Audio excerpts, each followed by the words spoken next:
Hey everybody, welcome back to Professor Layton versus Phoenix Wright. We have a little bit of a recap here. 3 months ago, the alchemist that lived in this house was murdered, and now we've got a situation of our own. There on the floor, in front of a terrified Maya, was the professor, now completely made of gold. What the heck is going on? I thought the professor was supposed to be meeting with the storyteller. And to make matters worse, now Maya's being accused of being a witch. And we're in the middle of the trial, which is where we leave off. Hold it!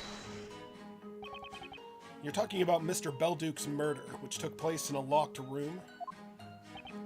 Yeah, real shocker, alright. Everyone was talking about it. People don't say this out loud, but, you know, you're thinking it too, eh? I don't have the faintest idea what you're talking about. Ain't it clear as day? He was an alchemist! An alchemist! Alchemy's just like magic, ain't it? So Belduke was a man. Only a woman can be a witch. What's more, witchcraft has nothing to do with alchemy. They're different, somehow. Alchemy is the mysterious art of manipulating the forces of nature, or so it is said. Well, that sounds a lot like magic to me. Alchemy is incomprehensible to regular people. It's all magic, really. And you know, a couple of days before that witch golem, there was a lightning that struck. Lightning? Glad you're asking, because I like telling that one. All of a sudden, like a bolt from the blue sky, there was this bolt from the sky, only it wasn't blue. The sky lit up and turned blood red, and then out of nowhere, the old-looking bell tower appeared and burst into flames. Makes you realize Mother Nature's pretty powerful stuff, huh? Speaking of powerful stuff, you've strayed from the topic at hand, witness. This is a courthouse, not an inn. Save your thrilling stories for later.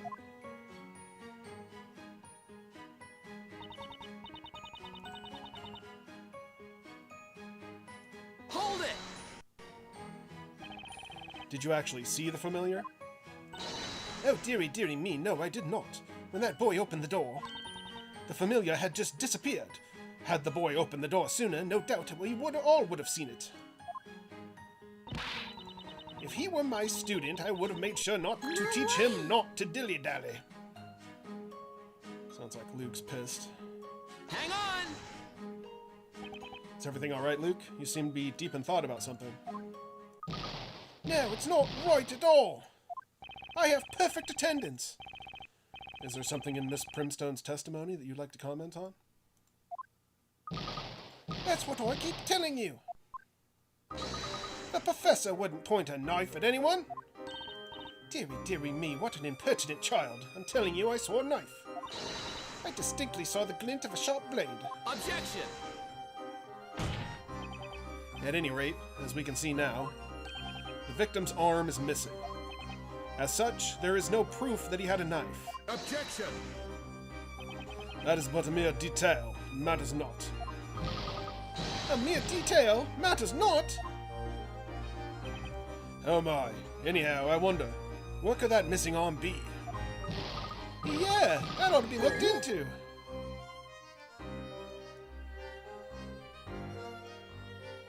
Hang on! Mister, do you have something you'd like to share with us? Mr. Amir. It's Mr. Amir Ponsonbag for the first to you, Bluey. The likes of you ought to show some respect for the future man of wealth, such as me. Seem to be looking ahead to a future of newly gained riches. I can look wherever I bleedin' please. Yeah, anyway, why are you looking at me like that? I don't know about golden blokes, right on. Excuse me, Mr. Wright? What is it, Isabella? I may be wrong, but there's something about that man. Wouldn't you say he looks, suspicious? It's not just you. Everything about him is so shady it makes me want to double-check my pockets. Mr. Amir, stop pretending you don't know anything about the victim's missing arm. Pretending? I told you I don't know nothing. Nada, 0, nil. I ain't seen it, nor heard about it, or put it in the pocket. Put it in your pocket. It wasn't me, honest. Seriously, I got nothing to do with it. Objection! Mia! You lying, cheating, good for nothing! You tried to deceive me! Uh-oh. He got found out.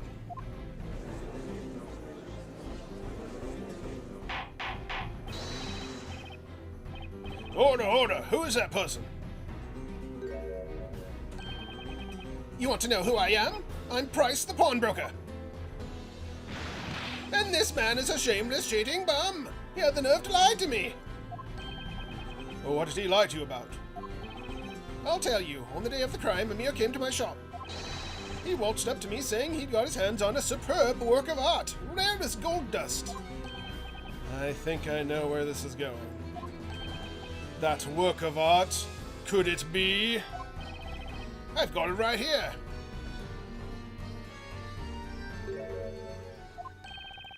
Yeah, just like I thought. Yes. Oh my. Professor. It's the professor's arm.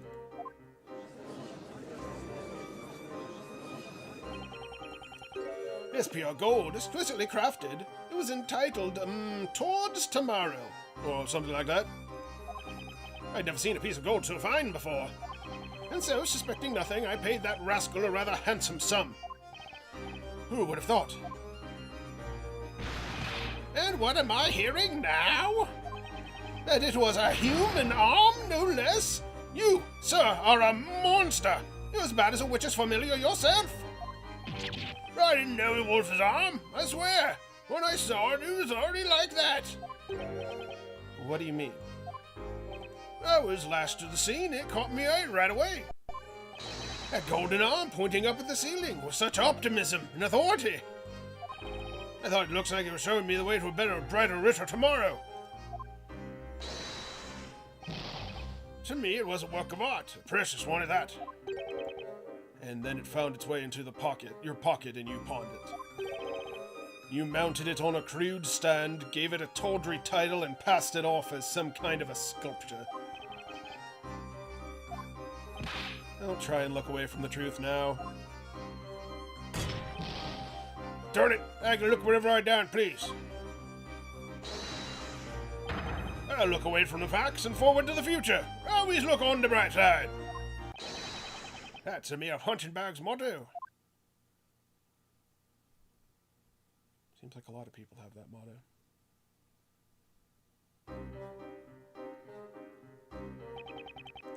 Where were we now? Ah, yes. The victim's arm has now been successfully reattached by one of our masterful craftsmen. Knights of the court, you may resume the Inquisition.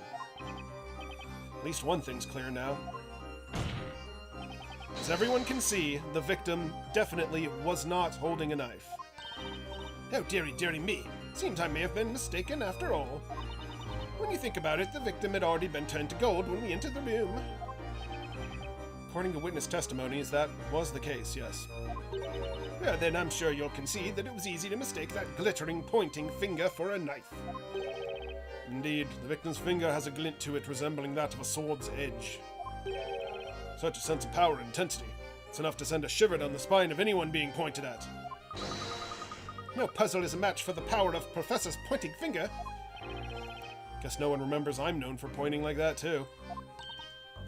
I think your pointing finger makes quite an impression, too, Mr. Wright. Can we stop talking about fingers? She's just taking pity on me. Is that all you had to say, Mr. Blue Knight? Huh? As I said before, whether the victim had a knife or not is completely irrelevant. Yeah, what he said. You'd better apologize to me now. Badgering me for no reason like that. Is that all there is to it? Or could that arm hold some other clues? We've come this far. Maybe there's something else you could ask about. She's right. I need to ask more questions. Well then, Mr. Amir, perhaps you could tell me one more thing about this arm. Where was it lying? You found the arm on the floor pointing upwards, you said. Yeah, I did find it. Finders keepers, I say. It was pointing straight up at the ceiling. The arm somehow happened to fall down in such a way that it landed upright. What are the odds of that? Actually, it reminds me of a puzzle. Now, if you could just show us on this floor plan here. I'd like to know the exact spot where you found the victim's arm. Sure, I remember that. Well, it was right there. Yes. That's where you would expect it to have fallen. Now, if that's where it was, then something's definitely not right. You keep looking at that sketch so intensely, you shall burn a hole in it. Or perhaps you're going to claim there's a contradiction in it somewhere. This is the final clue left by the professor. Even after turning to gold, he was pointing out something important. Namely, the key to solving this case. Well, Defender, do you see any problems in the location as marked on the sketch? Of course there's a problem. And where would that be precisely? The professor's arm has armed me with some vital evidence. Its location leads to a huge contradiction.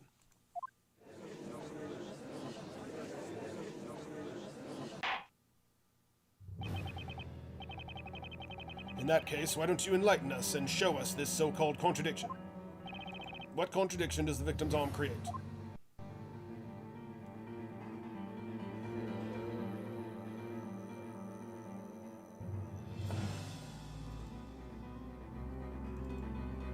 Got it! The contradiction is right here. What say you, Inquisitor Barnum? I believe that was a definitive proof that there is a contradiction here. Not in the sketch, but rather in this court. The contradiction is you, Sir Blue Knight. I think what Inquisitor Barnum means to say is your objection was a little off the mark. Could be wrong, of course. Yeah, I got that, Espella. I'm not clueless. What?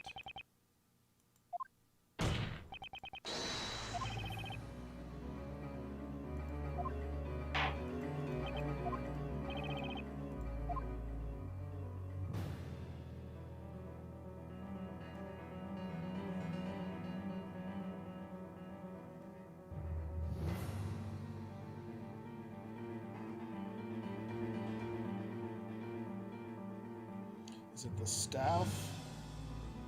Oh, okay, I think it is the staff. I was thinking that it was the magic book. Got it! And this is the witch's scepter? Let's go over the order of events, as per the witnesses' testimonies. First, the witch cast a spell on the professor, turning him to gold. When all of you rushed to the crime scene, that gold statue fell down, making a loud noise. Next, the witch dropped the scepter. What are you getting at, Sir Blue Knight? All witnesses agree that this is the order of events. That's right. They all agree that that's how it happened. But then, there's the arm. Well, what about it? Spit it out. Let's assume that Maya was the witch. Now, look at the sketch again. The witch dropped the scepter after having turned the professor into gold. The scepter tumbled along the floor and was found here as asserted by the prosecution. However, that would be impossible. There's no way it could have been there. Oh, I see it now. That arm, it was...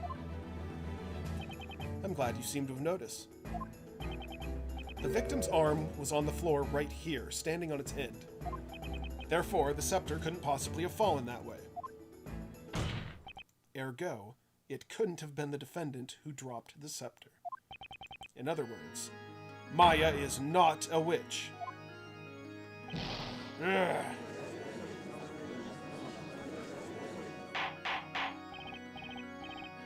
Order, order! How can this be? The Inquisition's reasoning has been proven invalid through just one single piece of unusual evidence? Call it Layton's magical touch. The professor sacrificed his arm to leave us just the evidence needed to turn this thing around. That was amazing, Mr. Wright. Professor. Objection! An admirable deduction, Sir Blue Knight, that I cannot deny. Even if we are to assume your reasoning is correct, and that girl in the cage is not a witch. Even if. In the many trials I have attended, I have become well versed in certain aspects of magic. I am all too aware of its potential to confuse people, befuddle their minds, and make their memories hazy. No one can resist such a maddening influence.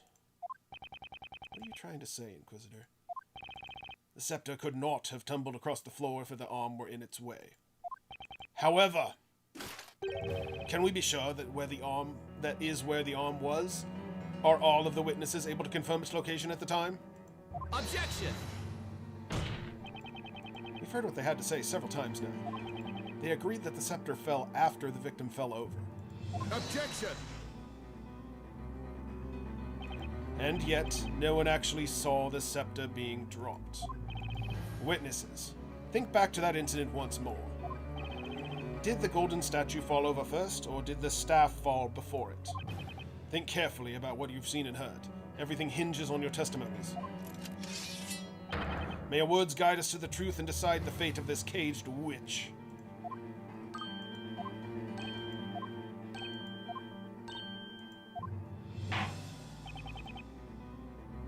I was about to get ready to leave, but it seems there is need for further questioning. Testify once more, witnesses. Tell us of the golden statue and the Telia Magica.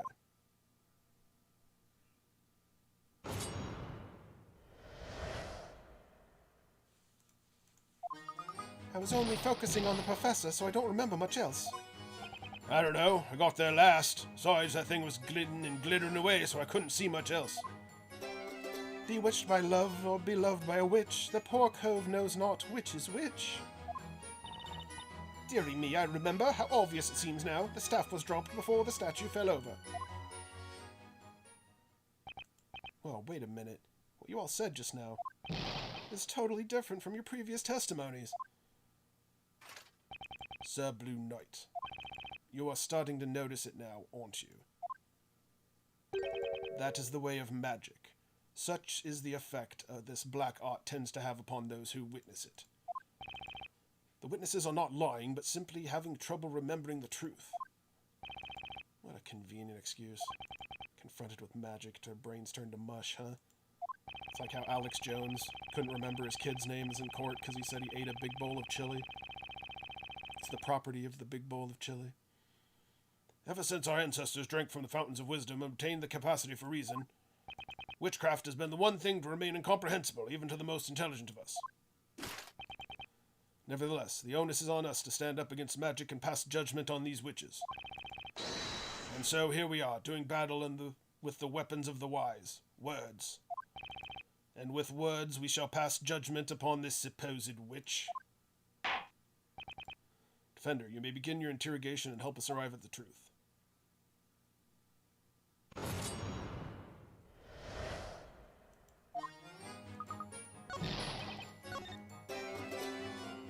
Hold it!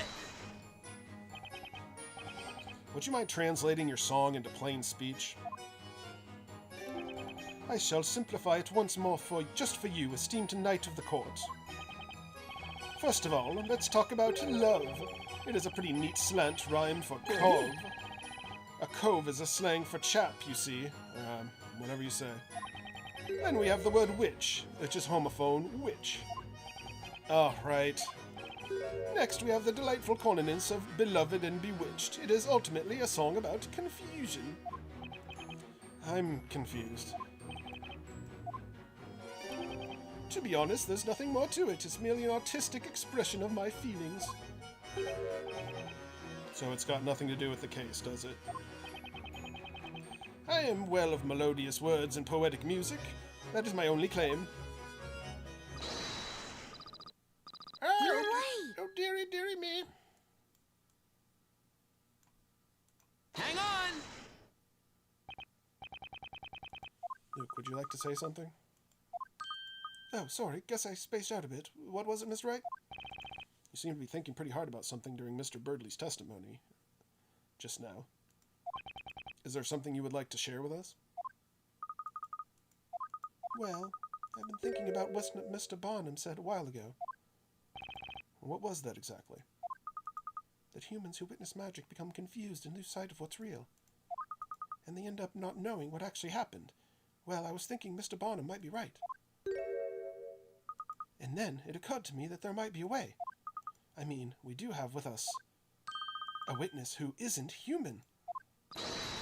Oh, dearie, dearie me. The situation seems oddly familiar. I asked him earlier if he remembers the events clearly or not. He said he has a memory better than an elephant and he remembers everything perfectly well. Oh, that's right. I almost forgot. Luke can talk to animals. I'm sure that'll hold up in court. Mr. Wright, I know it sounds crazy, but please let me try. Let me ask Cracker to testify. Oh, dearie, dearie me. Should I? I'm stuck now anyway, and the witnesses' testimonies are all over the place. A new testimony would be a wild card, but it might just be the thing to turn this trial on its head. But it's a crazy idea, all right. If I make a mistake now, it'll put me in a tight spot. Well, they believe in witches. It's probably not going to be too hard to convince them that the kid can talk to animals. Defender, are you still with us? It's not the time or place for daydreaming. What do you intend to do? Heh, looks as like you've exhausted all means for a counterattack, Sir Knight in Blue. Is it not time for you to drop your sword? If you have no further questions for the witness, Defender, I will consider your interrogation finished. What will it be then? Are we finished here? I've got zero time to think it over. Better make a choice now. Besides all that time I had before. Should I summon the parrot as a witness? Let's do it. Your Honor, the defense would like to summon a new witness. A new witness, you say? Who do you have in mind? It's a witness you all know by the name of Mr. Cracker. Mr. Cracker? I know of no man by that name. Mr. Cracker. The defense summons its new witness, Mr. Cracker, the parrot.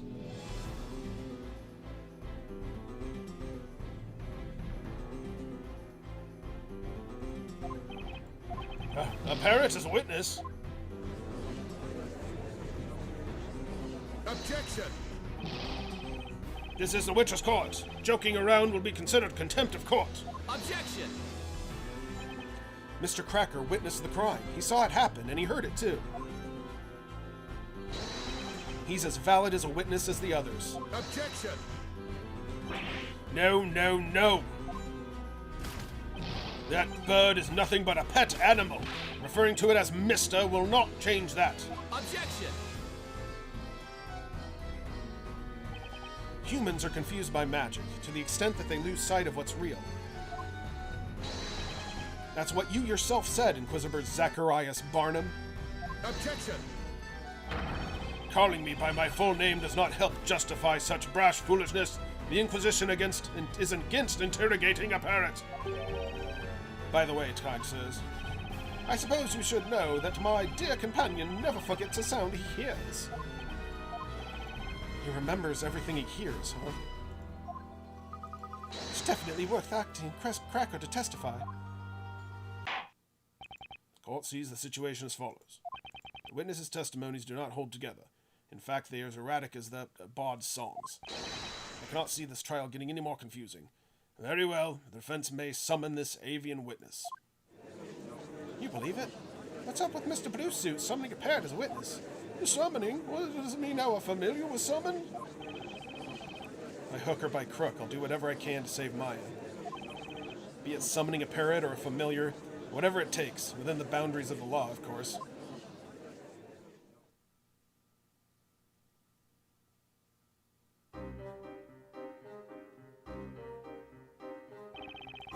Objection! Not so fast. I hardly even know where to begin, but... First of all, What's the matter with that boy, looking so pleased with himself? He looks like the cat that got the cream. Oh, that'd be me, wouldn't it? I don't mind me. Just think of me as a perch for Cracker, that's all. And just what is the purpose of questioning a bird? A parrot may be able to repeat what others say, but it cannot talk on its own. Alright, so we'll continue his objections next time. Sorry I have to end it a little abruptly. We're getting close to the halfway point of the trial. Hopefully I'll be able to get through that next time. But thanks for joining me. Catch more of this on Sunday. We'll have more of The Last Wind Monk tomorrow. And I'm not sure what we're doing on Monday. It'll probably be more of The Last Wind Monk. But I'm liking doing more surprises now. So we'll see what happens. So thanks for joining me, and I hope you have a great weekend. Later.